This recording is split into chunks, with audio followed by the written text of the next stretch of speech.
Welcome back mga katambalan, mga hot topic and issue pag-usapan natin. Update po tayong muli kay Alden Richard na kung saan nga po ay nakabakasyon itong si Alden Richard ngayong Holy Week kasama ang kanyang pamilya at ang kanyang mga kaibigan na sina Prince Mitch, Marlene at Coach Mauro. Nakakaaliw naman itong si Abby na nakikipaglaro nga doon sa pet ni Alden at nakaupo nga doon si Alden sa isang sulok at pinapanood nga itong si Abby habang nakikipaglaro nga doon sa kanyang dog.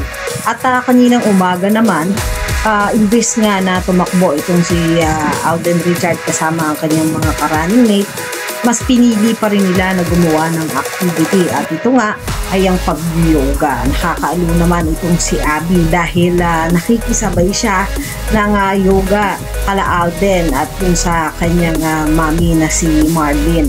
At matapos naman yon ay nagkaroon naman sila ng salo-salo na breakfast at makikita nga yung napakaraming pagkain at napakasarap na pagkain nila ngayong breakfast. At pagkatapos naman nun ay nagkaroon sila ng swimming at nakakaaliw nga itong si Abby na kasama nga ng kanyang ninong Alden na nagsuswimming. Kasama din ni Alden ang kanyang mga ka-running mates na sina Prince, Mitch at Marlene at enjoy na enjoy nga sina Alden maging ang kanilang pets na alaga na aso ay kasama din itong sila Alden sa pagsuswimming. Yan yung mga update natin ngayon kay Alden Richard. Kayo mga katambalan, ano ang masasabi nyo? Mag-comment lang sa comment section at pag-usapan natin.